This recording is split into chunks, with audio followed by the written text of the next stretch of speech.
Kita diundang, sekali lagi diingatkan harus senantiasa percaya kepada Yesus.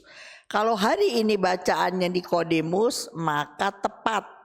Pasca selalu pelajaran tentang harus berubah itu akan diulang terus. Jangan kita nyaman dengan apa yang kita ada hari ini. Saya ulang lagi ya. Jangan kamu puas dengan apa yang ada kamu hari ini. Perjalanan masih panjang. Dan kamu harus selalu senantiasa terus berubah. Berubahnya gimana? Kalau bacaan hari ini Yohanes 3 ayat 5 ya, mesti melekat kepada firman. Tapi saya tambahin hari ini. Firman doang tidak merubah Anda. Dengerin, catat nih, boleh nih, catat. Dulu saya ngomong kurang jelas. Dulu saya bilang yang bisa merubah manusia firman. Betul, itu ada ayatnya. Yohanes 15 ayat 3. Hanya firman yang bisa membersihkan kita. Tapi kenyataannya, coba catat. Bukan hanya firman. Kalau kamu firman di rumah baca terus siang malam, kamu jadi ahli Taurat. Ada banyak orang tidak mau komunitas. Di komunitas banyak mulut, banyak gosip. Jadi saya baca kitab suci di rumah saja. Tapi kenyataannya fakta membuktikan kalau orang cuma baca firman di rumah melulu nih, jadi ahli Taurat. Jadi dia mesti ada 3. Tulis, firman, komunitas, dan pelayanan. 3. Satu lagi doa. Doa, ya udah jelas. Doa firman mah itu udah jelas. Harus doa. Nggak punya firman juga kita orang doa. Orang Katolik tuh rajin doa. Doa yang pasif, rajin. Rosario, doa apalah sekarang banyak banget doa hati kudus Yesus, doa malaikat, rosario, apalagi banyak sekali, makin sekarang makin banyak doanya gitu, ya kan? Saya sangat percaya doa orang Katolik adalah hobi. Orang Katolik hobi doa. Tapi dulu pikir kalau doa aja beres. Belakangan aku ajar mesti firman dan ada dasar ayat. Tidak dapat orang berubah tanpa firman. Ini boleh kamu catat. Tanpa firman orang tidak bisa berubah. Tapi kenyataannya kalau firman doang, orang jadi ahli Taurat. Kalau benar-benar mau berubah seperti yang Bapak kehendaki, kita anggota kerajaan Allah, Inri kata di atas salib, raja orang Yahudi, maka Anda dan saya harus berubah menjadi anggota kerajaan Allah. Nah, menjadi anggota kerajaan Allah kan gak bisa hidup sendirian. Harus ada firman, harus ada komunitas, dan harus pelayanan. Kalau kita kumpul rame-rame, kan kita semua gak sama. Ada yang pinter, ada yang kurang pinter, ada yang banyak duit, ada yang kurang duit, ada yang gak punya tenaga, ada banyak. Kita mesti saling.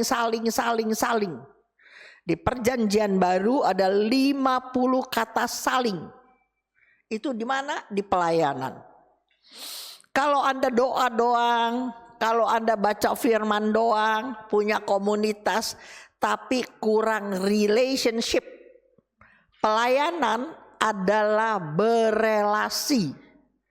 Belajar berelasi. Di komunitas belajar memberi.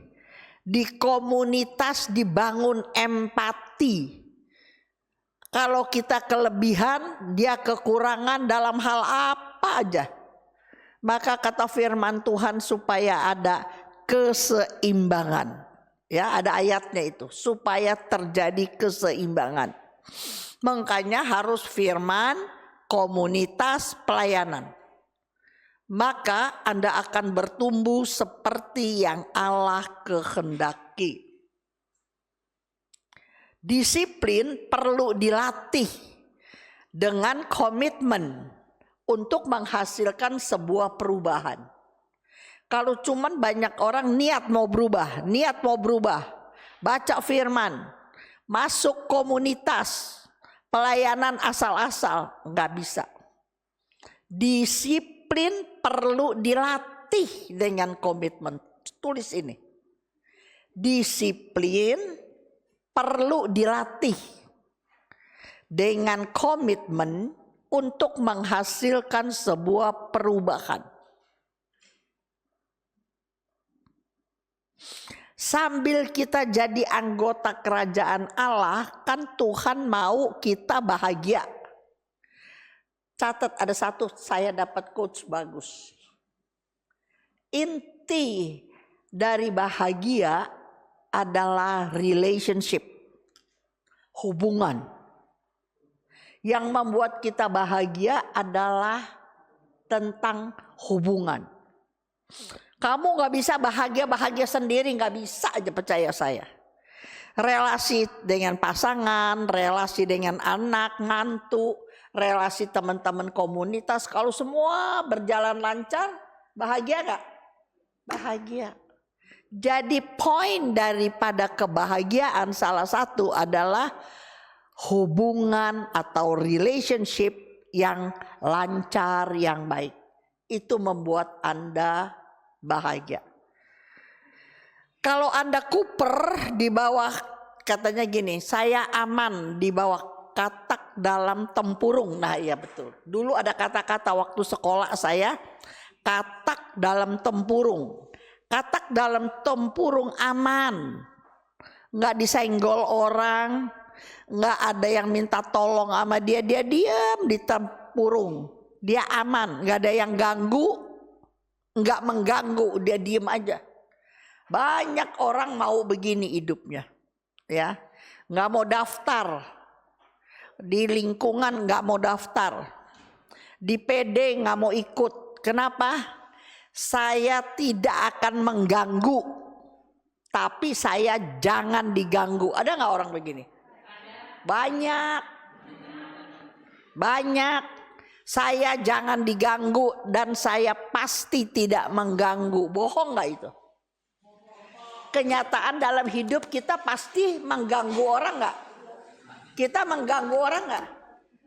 Kebakaran, anak jatuh, ada yang mati di rumah kita, kita butuh lingkungan gak coba? Saudara kita banyak, 10. Tapi waktu kebakaran siapa yang nolong kita? Tetangga, tetap. Kalau kita ada sakit, nggak punya duit, saudara banyak. Kalau komunitas pasti turun tangan, betul nggak? Saya lihat ya, kan umur saya nih umur orang mati semua nih umur saya. Tinggal antri mati doang. Saya lihat yang umur saya orangnya aktif di persekutuan. Nanti entah suaminya, entah istrinya yang meninggal tuh saya bilang sama yang sebelahnya gitu. Aduh saya nggak tahu deh Cun, makanan semua udah diurus, pasturnya semua udah diurus, saya nggak urus apa-apa. Itu yang jadi PW juga semua orang-orang persekutuan, betul nggak gitu? Yang untung siapa? Kita, gitu ya. Jadi teman-teman, jangan nggak mau masuk komunitas, kalau nggak rajin di lingkungan gitu ya, gereja.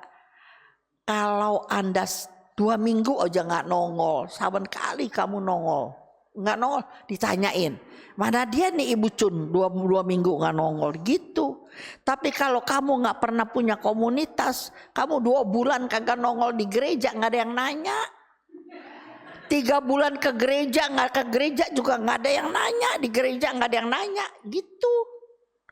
Jadi untung ruginya siapa? Kita juga. Untung kita, rugi kita juga kalau ada apa-apa. Jadi salah satu, saya ulang lagi, Tuhan atau Bapa menghendaki mendirikan kerajaan Allah. Itu kerjanya Yesus, salah satu misinya. Makanya dia selalu cerita tentang, dulu saya udah bilang, ajarin tentang bukan Yesus mendirikan agama, tetapi mendirikan gaya hidup. Ya, dirubah, gaya hidup kita harus dirubah. Kesadaran bahwa hidup tiada arti tanpa si pemilik kehidupan. Karena kita diciptakan sebagai manusia yang punya arti dan memberi arti bagi sesama. Tulis. Kita sebagai anak Allah dikasih Roh Kudus, dikasih firman Tuhan. Jadi kita ini diciptakan sebagai umat yang punya arti seharusnya. Kalau kita punya firman, kita punya Roh Kudus, kita bisa punya arti nggak sama orang lain? Pasti. Anak mantu tanya sama kita. Ada apa-apa anak mantu tanya. Daripada dia tanya sama orang lain, lebih baik dia tanya sama kita. Kedua, kalau kita punya firman, perlahan tapi pasti kita berubah menjadi lebih baik nggak? Iya kan? Jadi banyak untungnya. Jadi kita sebagai manusia harus punya arti dan kita juga punya arti sama orang lain. Itu kita harus sadar. Ya, kita diciptakan, kita berubah. Siapa yang berubah? Kan si pemilik kehidupan. Siapa pemilik kehidupan? Tuhan. Nah, Yesus waktu datang, salah satu juga dia bukan tebus dosa kita, itu udah semua orang omong. 1 Yohanes 3 ayat 8 berkata, 1 Yohanes 3 ayat 8 berkata, 2, 3. Barang siapa yang tetap berbuat dosa, ini garis bawahi ya. Barang siapa atau saya, kalau saya tetap berbuat dosa, saya masih tetap berasal dari iblis. Sebab iblis berbuat dosa dari mulanya. Untuk inilah anak Allah Yesus menyatakan dirinya, yaitu dia membinasakan perbuatan-perbuatan iblis itu. Ini penting sayang. Dia cuman ampuni dosa doang, dengerin saya ya. Yesus datang, semua orang dibersihkan dari dosa. Tapi kalau nggak belajar firman, nggak punya komunitas, kita akan kembali jadi manusia lama lagi. Tapi karena kita baca firman, pertolongan Roh Kudus, punya komunitas, perlahan tapi pasti Tuhan celikkan mata hati kita bahwa apa yang kita lakukan dulu biasanya turuti perbuatan-perbuatan musuhnya Allah. Gigi ganti gigi, mata ganti mata gitu. Kalau orang jahat, gue juga mesti jahat. Kalau dia gak mau nolong, gue juga kagak mau nolong. Biarin aja, biar dia rasain. Bener gak dulu? Kalau musuh kita terus dapat apes-apes apa kayak gitu. Tuh, biar dia rasain cun. Gitu. Biarin rasain tuh. Kalau kali gituin orang tuh, dia ada rasain. Padahal kalau anak Tuhan, dengerin saya ya. Anda dan saya udah kasih ayatnya kalau nggak salah Efesus 5 ayat 1 dan 2. Bahwa Anda dan saya harus berubah menjadi KW-nya Tuhan dalam hal kasih. Betul nggak gitu? Bukannya kita harus sama seperti Tuhan. Sama Tuhan dalam hal kasih gitu. Jadi sekarang dulu dia sombong jadi kakak saya. Kaya setengah mati. Aduh kalau kita mau pinjem duit, minta tolong, pinjem mobil. Susah setengah mati. Sekarang dia bangkrut. Tuhan angkat saya jadi lebih kaya dari dia. Nah sekarang kalau dia mau minta tolong, kita tahu dia butuh. Kalau dia nggak ngemis, saya nggak mau kasih. Biar rasain tuh kayak gue dulu digituin, gitu kan? Biar rasain tuh. Dulu gue begitu tuh, rasain. Itu anak orang yang lahir baru begitu apa enggak? Begitu apa enggak? Kalau kamu begitu berarti kamu belum berubah. Saya ulang ya. Kalau kamu masih begitu, balas gigi ganti gigi, mata ganti mata, balas. Itu sebenarnya kamu belum berubah. Kamu masih bapakmu iblis. Loh iya dong, tukang bohong boleh nggak pinjam mobil? Nggak bisa. Padahal mobil kita ada 4 misalnya. Tapi itu mau balas si Cici. Dulu si Cici kita pinjam setengah mati biar dia rasain gitu. Jadi kita bohong. Bisa nggak tolong? Nggak bisa. Punya duit nggak? Nggak bisa. Duit gue juga lagi susah gitu. Ekonomi lagi susah, tahu nggak lu? Semua juga lagi susah. Enak aja lu minta. Sebenarnya dia pikirin dulu gue digituin, tau gak gitu. Jadi sekarang gue balas. Itu bapaknya siapa? Iblis. Di mana ayatnya? Ayo. Ayo. Kalau kita bohong, mobil ada nganggur, nggak mau, bilang nggak ada. Duit ada, bilang nggak ada, bohong. Siapa? Bapaknya tukang, kalau tukang bohong siapa? Aku suka ngomong sama Edson gitu. Edson kalau udah ngomongnya macam-macam, Son, nah terus aku sebut ayatnya, gitu. Berapa? Yohanes 8:44. Chris belum hafal ya Chris?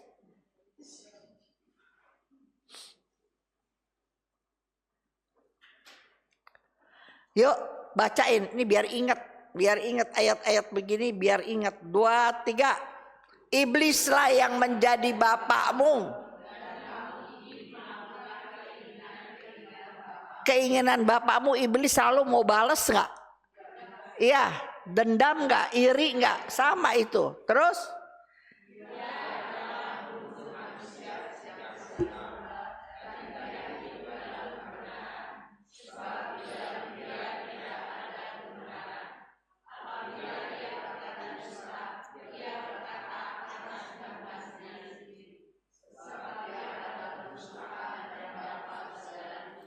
Jadi nanti ada setiap orang lain-lain.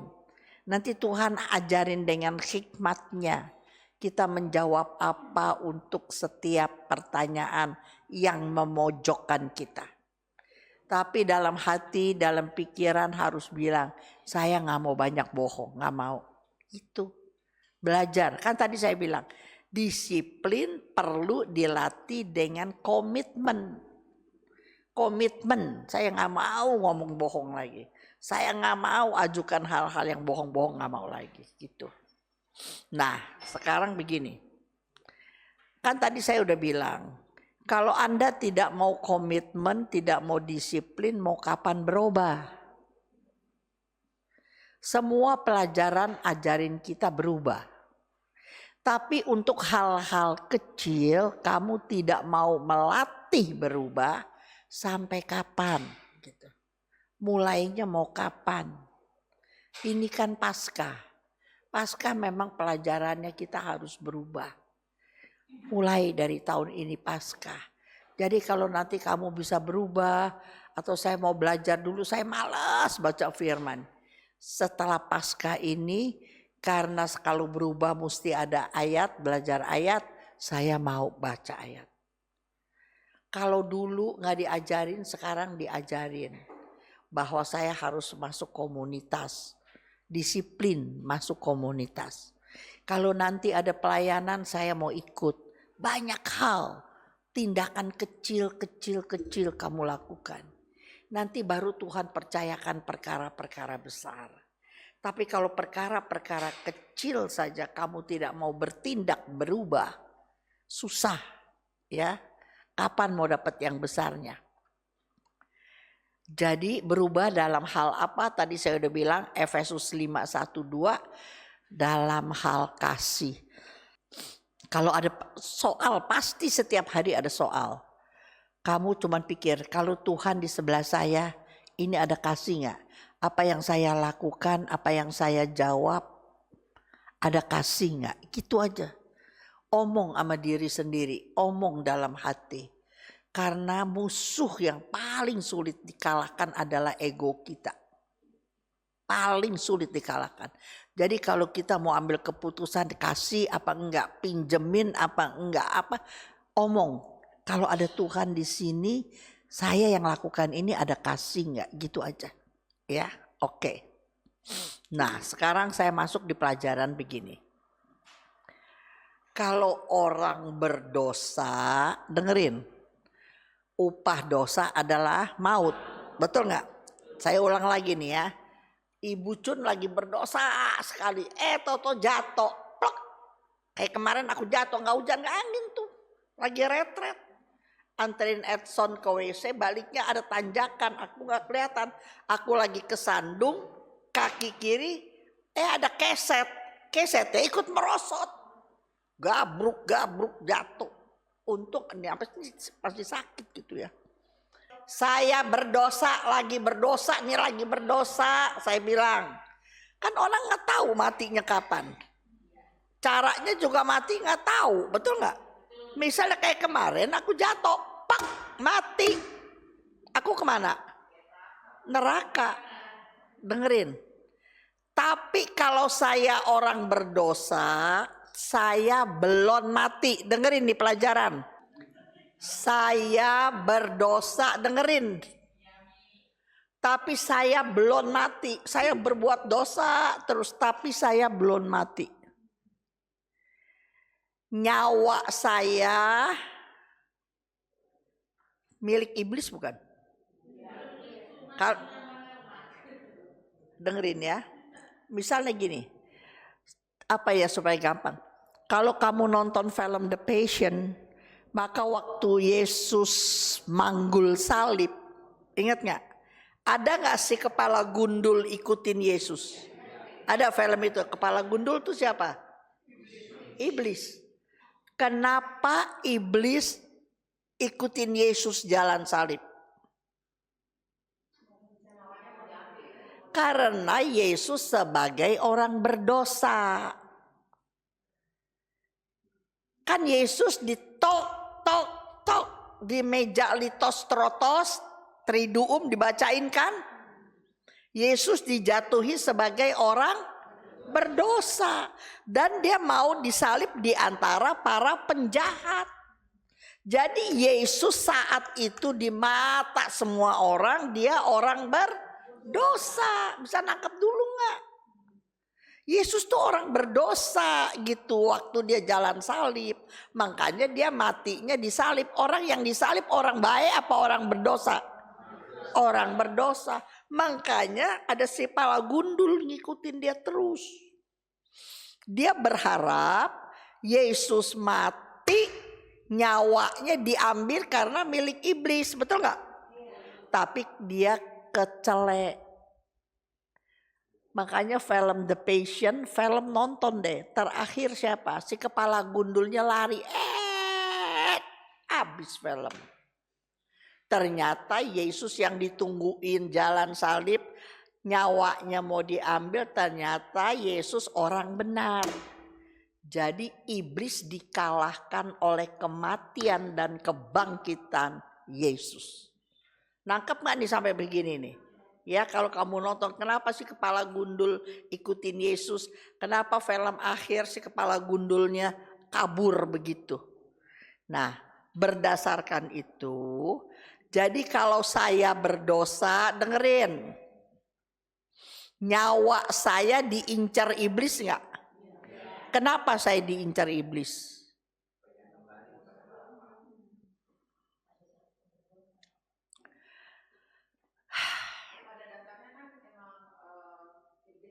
Tapi itu kan kalau dosa berat waktu Bun. Nih dengerin.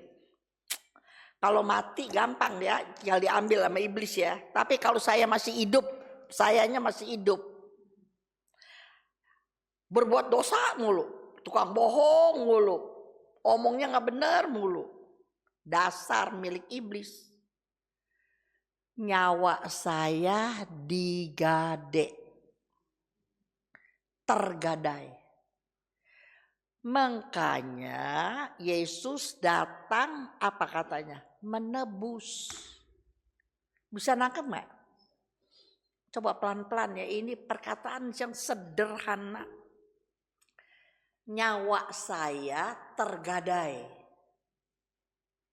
Makanya Yesus tebus nyawa, dibayar sama nyawa. Bisa nangkep nggak tuh? Saya masih hidup, tapi saya berdosa. Maka nyawa saya milik iblis, ya dong. Nyawa saya milik iblis, ingat ya. Nyawa saya milik iblis. Kalau saya mati, iblis ambil saya. Kalau saya nggak keburu bertobat, saya nggak kenal Yesus, saya mati, orang berdosa, upah dosa adalah maut, kata Roma 6:23.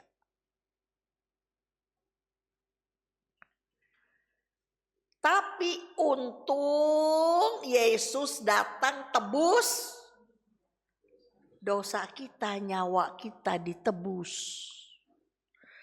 Karena dia udah tebus nyawa saya sama iblis. Kalau saya berdosa, sekarang saya tinggal minta ampun sama siapa? Sama Yesus. Karena saya udah ditebus pakai darah. Aduh, inget gak sih pelajaran itu? Tulis begini nih ya, bukankah nyawa kita orang berdosa sudah tergadai pada iblis? Kalau kita masih hidup, maka nyawa kita yang tergadai dalam kuasa iblis, nyawa kita inilah yang ditebus oleh Yesus. Coba baca Imamat 17 ayat 11, ini udah ada tahun kemarin. Kalau kalian belajar, kalian udah hafal ini. Imamat 17 ayat 11, nanti ketemu Paskah lagi tahun besok, awas ya anak-anak PA, apalagi yang pengurus-pengurus, yang pewarta saya harus bisa ini. Imamat 17 ayat 11, baca semua yang kencang, 2, 3.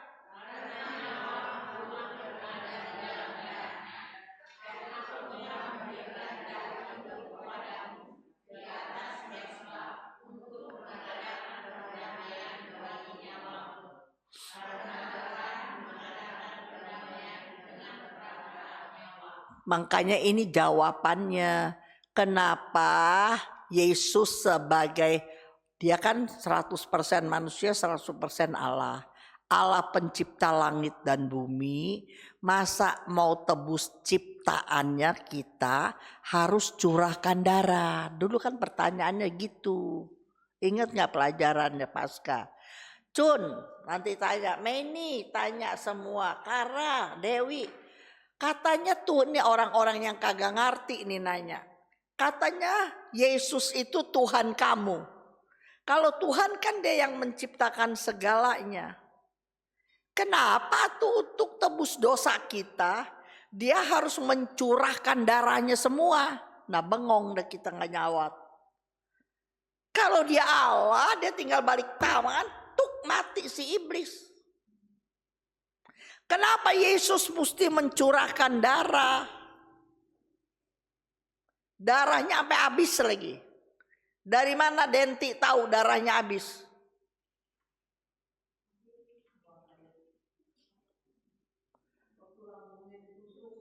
Siapa yang jawab? Iya. Terus? Yang keluar air dan darah. Darahnya wis entek. Jadi Yesus benar-benar curahkan seluruh darahnya untuk tebus dosa kita. Sebab di dalam darah ada nyawa. Bisa nangkap begitu. Makanya Yesus tebus nyawa kita. Nyawa kita yang digade di iblis itu Yesus tebus pakai nyawanya. Luar biasa. Memang dari sono dari Bapa waktu dia turun ke dunia. Visi misi dia harus mati. Dia harus curahkan darah. Darah dia yang mahal. Tebus nyawa kita. Supaya iblis tidak berkuasa lagi atas nyawa kita. Nyawa kita ditebus oleh nyawa Yesus Kristus. Nyawa kita yang seharusnya masuk neraka telah ditebus oleh darah Yesus. Nyawa ditebus dengan nyawa. Karena Allah kita Allah yang maha adil. Tulis itu. Adil. Dia sebagai pencipta, dia mau matiin iblis, orang ciptaan iblis tinggal balik tangan juga dia bisa.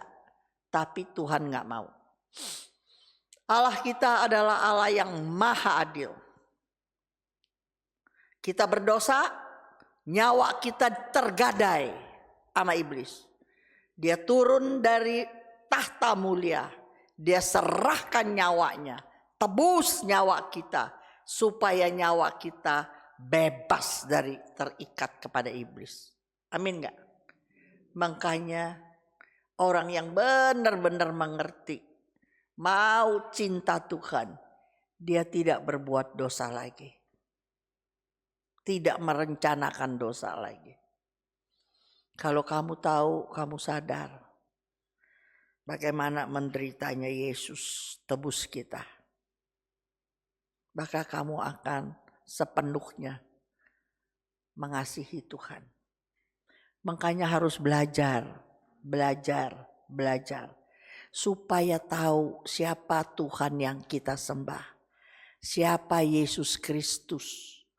Kalau kita tahu penderitaan dia. Kalau kamu tahu dia baik begitu jauhkan kita dari perbuatan iblis. Dalam hal kita dalam keadaan down. Berjalan dalam lembah kekelaman. Ada tawaran-tawaran menggiurkan. Kamu gak akan tinggalkan Yesus. Amin. Tapi kalau kamu kurang pengajaran. Kamu cuma tahu kulit-kulitnya doang. Maka ketika kamu berjalan dalam lembah kekelaman. Ditawarin jalan pintas.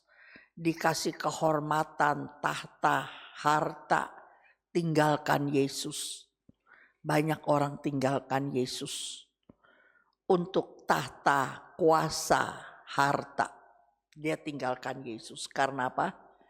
Dia gak ngerti. Makanya belajar itu penting sayang. Ya, belajar itu penting. Kalau kamu ngerti. Kalau kamu ngerti penderitaan orang tua kamu mencintai dia, kamu gak akan sia-siakan orang tua kamu. Walaupun dunia mengajar yang macam-macam, kamu gak akan tinggalkan orang tuamu. Siapa dan bagaimanapun orang tuamu, tetap dia adalah orang yang membesarkan kamu, mendidik kamu, sehingga kamu boleh ada hari ini seperti kamu ada. Gak kurang-kurang mereka yang menjadi salah satu dasar. Amin. Ingat ya, nyawa ditebus nyawa. Karena Tuhan kita Allah yang maha adil. Jadi sekarang aku sambung lagi. Kalau kita punya anggota kerajaan Allah. Kita anggota kerajaan Allah. Dari mana tahu? Kewarganegaraan kita di sorga. Misalnya ada ayat bahwa Filipi 3:20. Coba baca.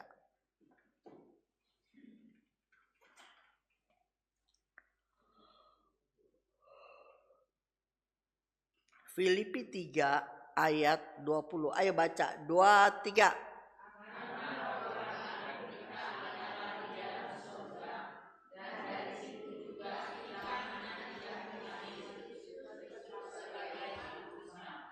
Kita punya 2 tubuh, ingat gak?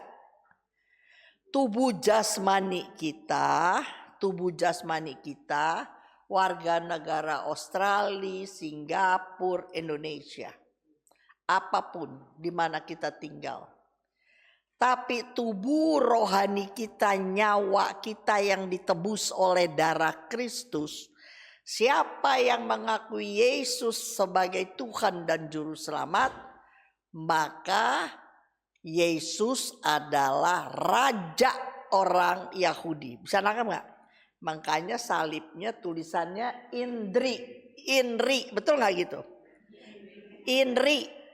Jadi ini nih, bukan Indri. Jadi secara rohani, dengerin saya dulu biar jelas. Kenapa kewarganegaraan kita di sorga, orang kewarganegaraan kita Indonesia. Jadi ingat kita punya dua tubuh. Tubuh jasmani kita warga negara di mana kita berdomisili.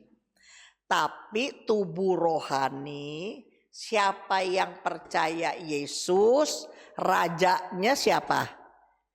Yesus.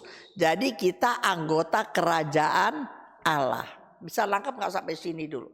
Nanti kalau ngomong kerajaan Allah, anggota kerajaan Allah, warga negara kita kerajaan Allah, kalian jadi jelas ya. Ini loh yang punya warga negara kerajaan Allah ini. Rohani kita. Kalau kita mati, debu kembali menjadi tanah, nyawa kita, roh kita, inner kita pulang duduk di sebelah kanan Allah Bapa. Itu kan bacaan kita, betul nggak? Itu warga negara kita di surga.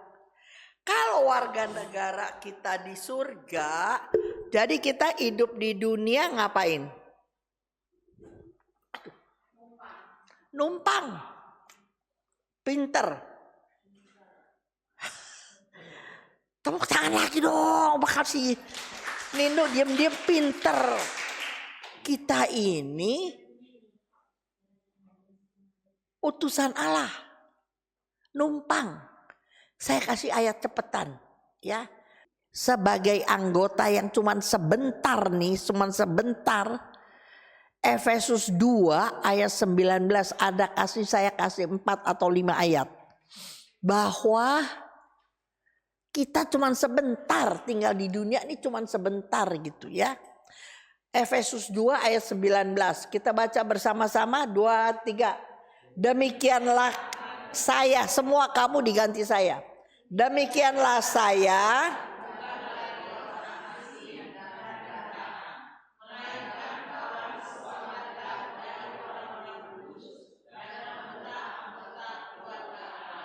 keren gak? Kitanya belum pergi ke kerajaan Allah, tetapi kita sudah apa ini? Diapain ini namanya? Udah tahu? Hah? Diakui. Kita ini anggota kerajaan Allah. Jadi kalau mau mati gak usah terlalu takut. Kalau kita hidupnya lurus, mau mati yang ditolong. Udah sekarang aku lihat, aku dengar, aku juga begitu. Kalau aku udah tua, apalagi udah engkong-engkong, udah emak-emak, nggak berfungsi di dalam Tuhan. Kalau mau mati, mati aja, ya. Sebab mati kita udah punya rumah. Di rumah Bapakku banyak tempat tinggal. Ada nggak Yohanes 4 ayat 1 sampai 4 gitu ya? Di rumah Bapakku banyak tempat tinggal. Kalau enggak aku nggak bilang-bilang. Nanti di mana aku berada, kamu juga berada, gitu. Jadi nggak usah takut. Kalau itu masih anak muda yang mau meninggal, mesti kerja, anaknya ada 3, kecil-kecil, ya kita berdoa segala apa. Kalau udah engkong-engkong, udah emak-emak, di rumah juga dia piansui, makannya susah. Kalau mau panggil Tuhan jalan aja kalau aku. Iya nggak gitu? Apalagi ada jaminan lah, ngomong-ngomong jaminan. Ada jaminan di sorga, aku duduk di sebelah kanan Bapak, ada rumah tinggal. Mau apa lagi? Makanya ibu bapak yang udah tua-tua ya, jangan nganggur. Biar jaga-jaga rumah, jaga-jaga cucu, jaga-jaga apa kek. Masih ada gunanya. Tapi kalau kita hidup udah gak ada gunanya, udah gak bisa apa-apa, malahan ngerepotin orang. Nah itu, pikir sendiri, gak usah takut. ya kan? Kita udah kawan sewarga. 1 Petrus 2 ayat 11 kita baca. 1 Petrus 2 ayat 11. Kekasih, aku menasehati kamu supaya sebagai pendatang dan perantau kamu menjauhkan diri dari keinginan-keinginan daging yang berjuang melawan jiwa. Coba lihat ya. Kan kita cuma sementara nih di dunia. Kita cuma pendatang perantau. Satu hari kita akan pulang.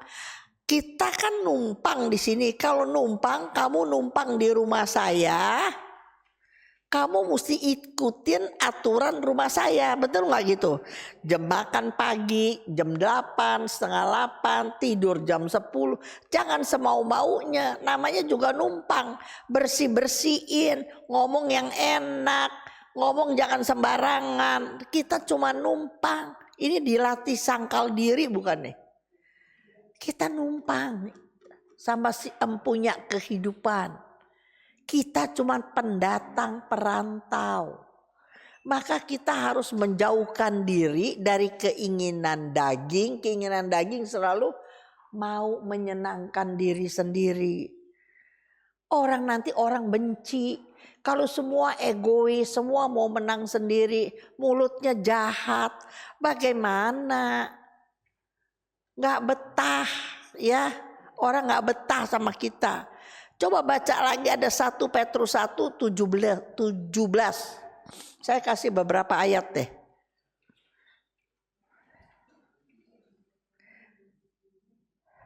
Dua, tiga. Dan jika saya menyebutnya Bapa, yaitu Dia yang tanpa memandang muka menghakimi semua orang menurut perbuatannya, maka hendaklah saya hidup selama saya. Orang numpang mau seenak udel, mana bisa gitu loh. Pulang mau ke sorga. Tapi numpang jadi orang asing, jadi pendatang, semua mau seenak udel sendiri. Kalau pulang maunya ke sorga, namanya apa Li? Ngimpi, pinter anak-anak. Itu namanya ngimpi ya, namanya ngimpi gitu. Padahal bukan di perjanjian baru setelah kebangkitan Kristus belajar. Sadar Yesus. Perjanjian lama juga ada. Mazmur 39 ayat 13. Mazmur 39 ayat 13.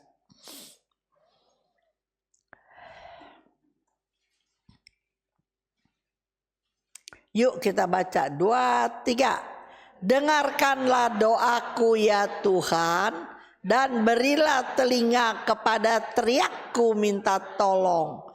Janganlah berdiam melihat air mataku, sebab aku menumpang kepadamu. Aku pendatang seperti semua nenek. Jadi ada orang gak, ada obat gak? Kita gak mati-mati, ada gak? Saya pernah belajar tuh, dikakuin, diapain gitu ya. Disimpan nanti bulan apa kek, bisa hidup lagi. Bisa gak begitu? Gak bisa, sampai hari ini gak bisa. Ya gak bisa. Kita mati itu adalah takdir, udah mesti mati. Lahir, mati itu udah dari sononya diatur ya.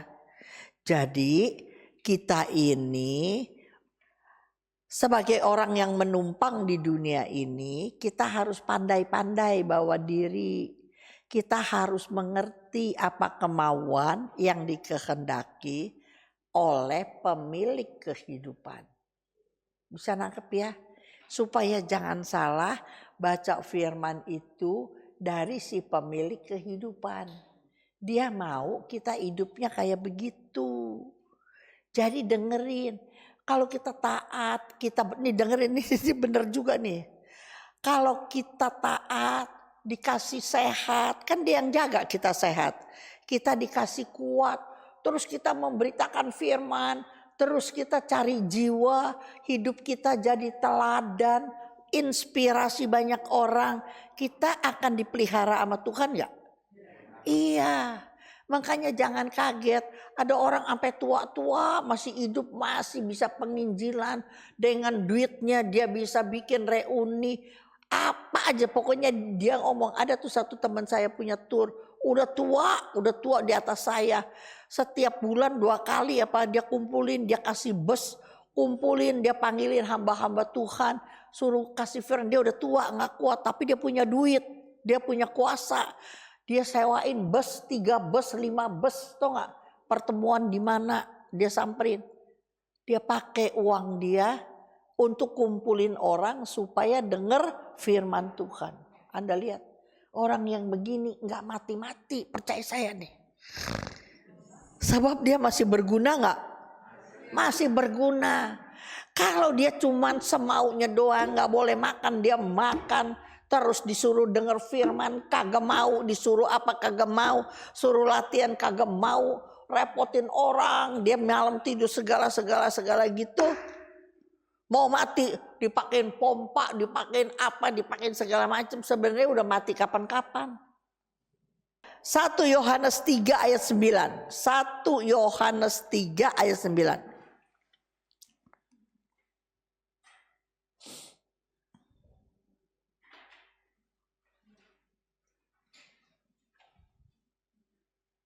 Dua, tiga.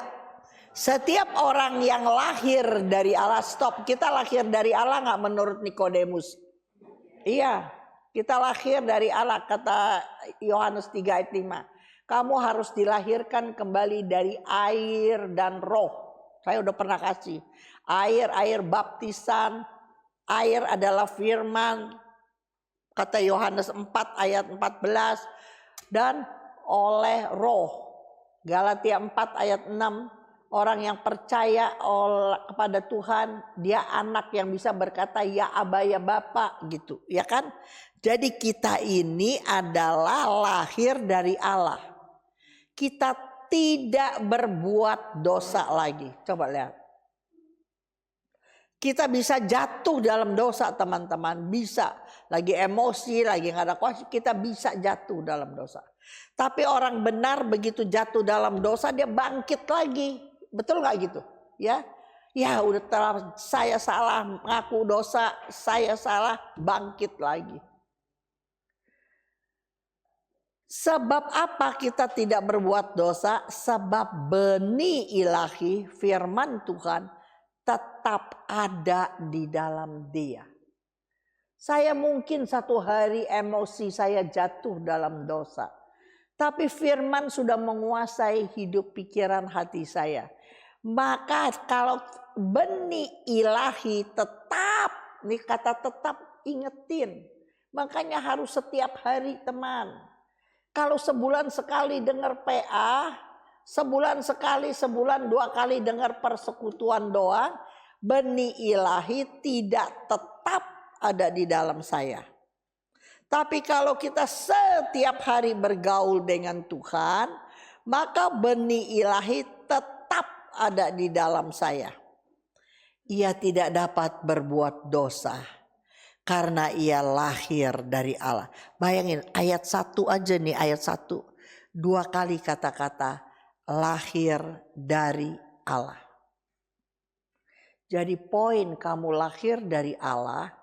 Lahir dari Allah gimana Ibu Cun? Itu pelajaran tentang Yohanes 3, 1 sampai 7. Lahir baru, itu lahir baru pelajarannya. Saya gak bahas-bahas lagi ya. Karena dia lahir dari Allah. Lahir pertama dari rahim ibu. Lahir kedua dari firman, air dan roh itu ya. Yohanes 3 ayat 5. Jadi kalau benih ilahi tetap di dalam kita udah lahir dari Allah, maka kita tidak bisa berbuat dosa lagi. Ingat gitu ya. Jadi teman-teman, sadarkah kita, jadi kita siapa di hadapan Allah? 2 Kor 5, 20. Siapa kita di hadapan Allah? Pertanyaannya tulis dulu itu. Jadi siapa saya di hadapan Allah?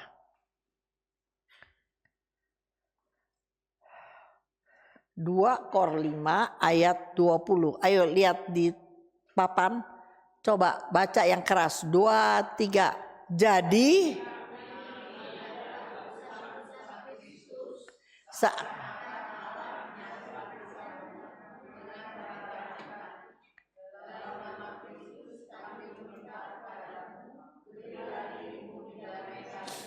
iya, para biarawan, biarawati tugas utamanya apa?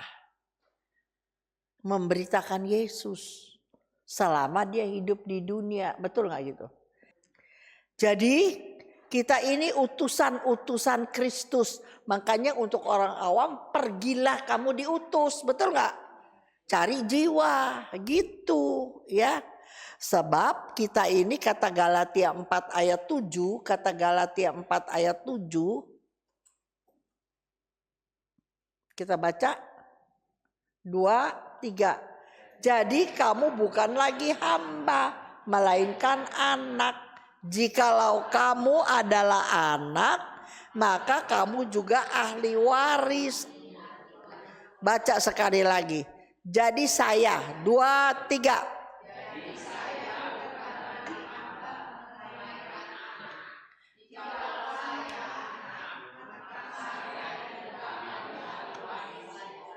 Keren apa enggak? Jadi kita utusan jadi anak. Jadi kayak Yesus dikirim oleh Bapa. Nanti ada tuh di Kisah Rasul mana tuh? Di cerita apa di Injil? Untuk mempertobatkan dikirim para nabi, dikirim para hamba Tuhan, tapi dibunuh, diapain? Dia kirim anak juga dibunuh. Betul gak gitu? Nah itu dia. Kita ini sebagai utusan di bumi ini. Tapi di utusan kita bukan sebagai secara jasmani saya guru sekolah, saya cuma ibu rumah tangga. Tapi secara rohani saya ini diutus sebagai anak. Makanya ada ayat bilang, siapa yang terima aku dia terima Bapa. Jadi kalau kamu dikasih segelas air putih untuk hamba Tuhan, udah menyenangkan, udah jadi berkat itu. Kamu gak kehilangan upah katanya. Roma 8:17. Jangan enak-enak dulu nih jadi anak pengen jadi ahli waris. Ada syaratnya. Roma 8:17.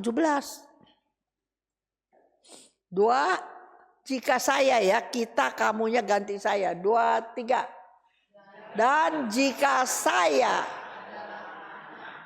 maka saya juga adalah ahli waris. Maksudnya orang-orang yang berhak. Sampai sini gampang ya. Terus yang akan menerimanya bersama-sama dengan. Terus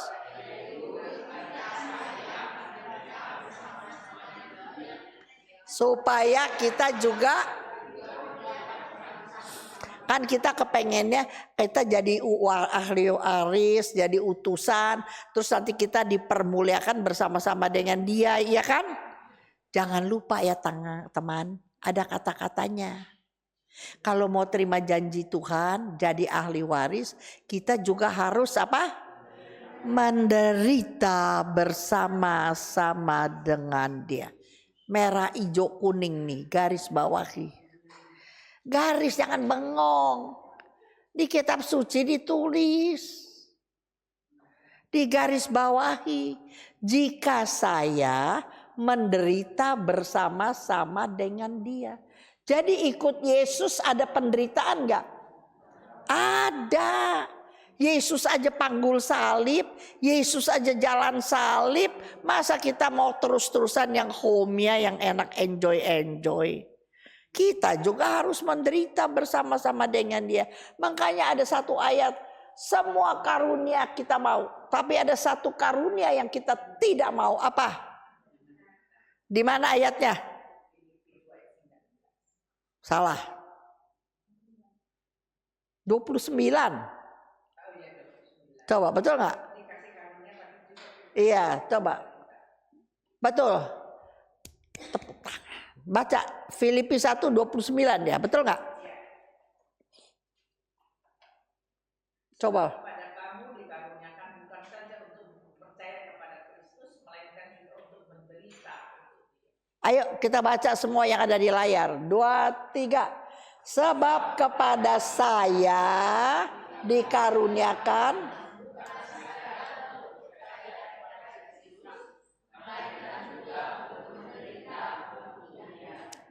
tulis di bawah ayat Roma 8:17 tadi ya. Tulis.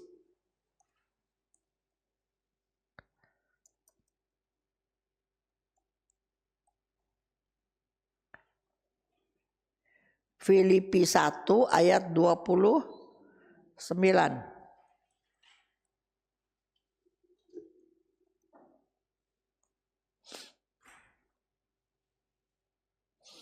Bayang kalau dulu kita ego, kita mau menang sendiri, kita pelit, kita malas.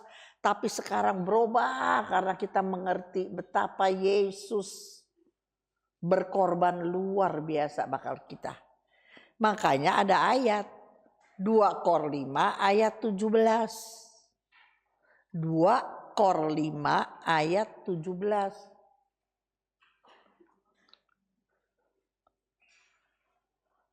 Dua, tiga. Jadi siapa yang ada itu saya. Jadi saya yang ada di dalam Kristus, saya adalah ciptaan baru. Yang lama sudah, sesungguhnya yang baru. Jadi kita ciptaan baru di dalam Yesus bukan? Iya. Apanya yang baru? Mukanya nggak baru, ya bulat-bulat begini, gendut begini, hitam dah begini. Yang baru dalamnya, nyawa kita, inner kita, kebiasaan karakter kita. Tulis apanya yang baru, karakter kita jadi baru. Karakter kita bukan kayak yang lama. Karakter kita, karena Allah lebih concern, lebih berkenan kepada perubahan karakter. Supaya kita makin kudus, maka Tuhan akan bikin segala cara supaya kita hidup kudus. Karena apa? Kita mau hidup kudus gak gampang. Godaan iblis makin-makinan. Tapi Tuhan kamu kalah. Dia kasih kita jalan supaya kita kudus. Tinggal tergantung kita. Kalau kita baca firman terus, punya relasi yang baik terus sama Tuhan, maka yang kudus yang menang. Tapi kalau kita nggak deket sama yang kudus, nggak deket sama firman, nggak deket sama Tuhan, maka dunia yang menang. Bisa nangkep begini? Ini kalau nggak salah pelajaran si Duyanto nih, 2 minggu yang lalu pelajarannya ini, ya. Jadi saya yang udah di dalam Kristus, saya adalah ciptaan baru. Yang lama udah lewat, karakter yang lama sombong, minta dipuji-puji. Banyak tuh orang kalau mau minta tolong, aduh mesti mohon-mohon, mesti kasih perkataan yang manis-manis supaya dia mau keluarin duitnya, supaya dia mau keluarin mobilnya, begitu. Ada nggak orang begitu? Ada, padahal dia orang anggota persekutuan doa, gitu. Kalau kita lakukan dari zaman dulu, Tuhan bilang gini, enggak ada. Coba kita ini kalau mau berubah, Kolose 3 ayat 12. Kolose 3 ayat 12.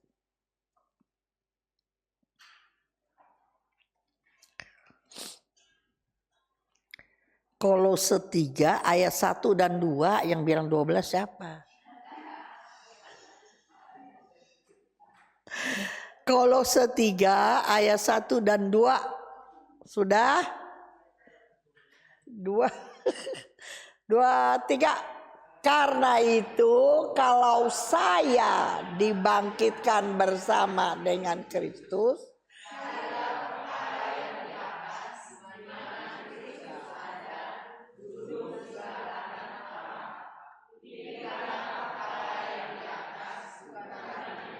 keren gak sih ayat ini? Aku suka sekali ya. Saban hari kalau kamu pusing gak bisa tidur karena kamu pikirin apa yang di bumi. Betul gak sih? Pikirin yang di bumi, jadi penyakit segala macam, jadi penyakit pikirin yang di bumi. Padahal ayat bilang pikirkan perkara yang di atas, yang membuat Yesus senang. Kalau yang saya berbuat begini Yesus nggak senang, ya jangan saya buat.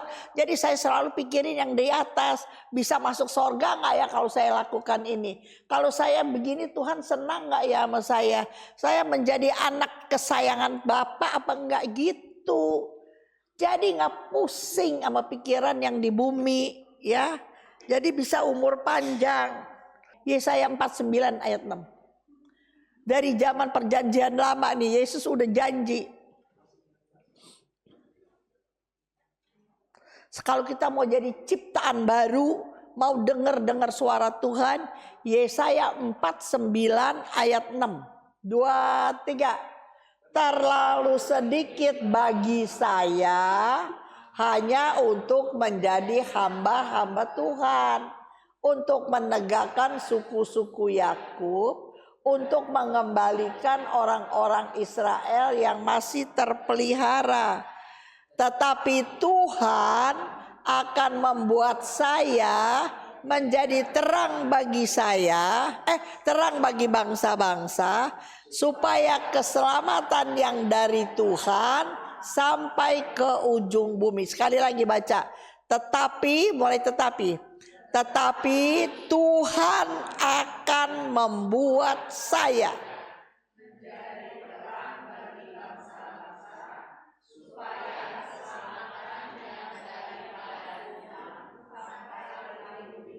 amin gak? Coba kamu jadi di mana-mana ditempatkan. Kamu pindah kemana terus jadi hamba Tuhan. Ya. Yanto pergi ke kampung bisa bangun begitu. Tanti ke luar negeri bisa jadi begitu. Ada anak saya lagi di Yulia di Belanda juga jadi ketua Katolik Amsterdam ya kalau nggak salah ya. Gitu. Kalau orang udah punya firman ya, dipindahin kemana juga pasti mau ngomongnya firman. Amin nggak sih? Ya. Tapi kalau nggak punya firman, dia di luar negeri suruh jaga cucu, ya jaga cucu sampai mati. Kalau dia punya firman dia nggak betah, pasti dia aktif di sana, pasti. Tapi firmannya cuma pas-pasan doang, nggak punya keberanian, ya suruh jaga cucu, ya jaga cucu, suruh jaga rumah, ya jaga rumah sampai mati begitu. Nah, saya tutup pakai begini, penutupnya. Hidup di dunia hanya sekali dan tidak bisa diulang. Supaya kita bisa pulang ke kerajaan Allah. Jadi ingat ya, selama kita hidup di dunia ini sangat menentukan kalau saya mati, saya pulang ke sorga apa ke neraka. Ya dong, tergantung kehidupan sementara saya yang di sini nih.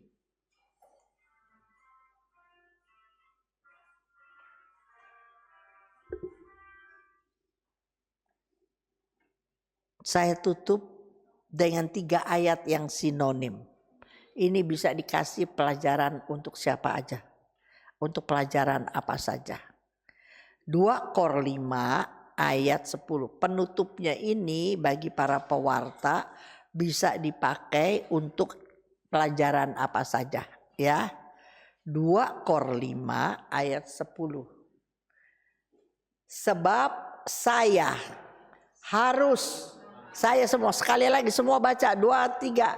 Sebab saya semua harus menghadap tahta pengadilan Kristus, supaya setiap orang memperoleh apa yang patut diterimanya, sesuai dengan yang dilakukannya dalam hidupnya ini, baik atau buruk. Iya, sama kan sama yang saya ngomongkan tadi.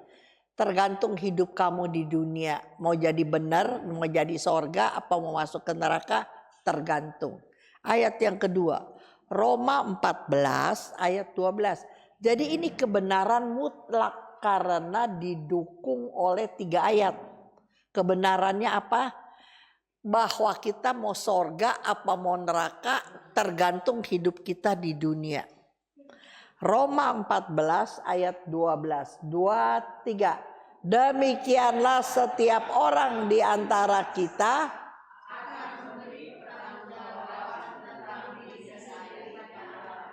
jadi kita nggak bisa bela pasangan kita.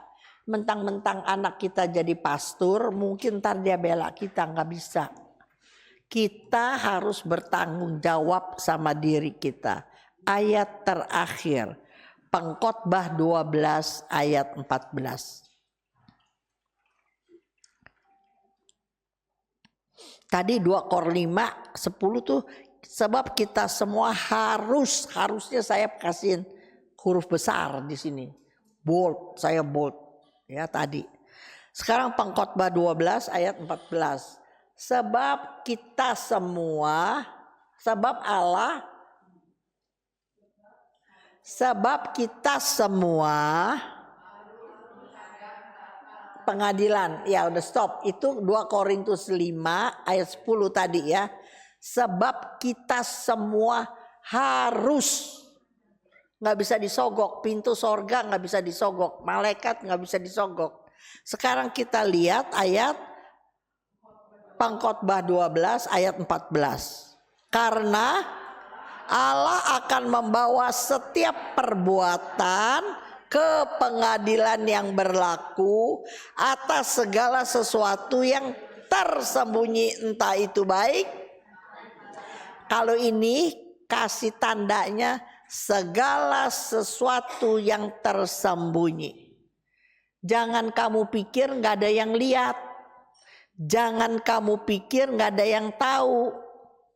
Saya main gila ini gak ada yang tahu. Saya korupsi ini gak ada yang tahu. Saya curi ini gak ada yang tahu. Siapa bilang gak ada yang tahu? Mata Tuhan ada di mana-mana. Di mana ayatnya? Mata Tuhan ada di mana-mana. 15:3 kalau nggak salah ya. Ini cek. Amsal 15 ayat 3 kalau nggak salah ya. Ini saya nggak catat. Udah selesai.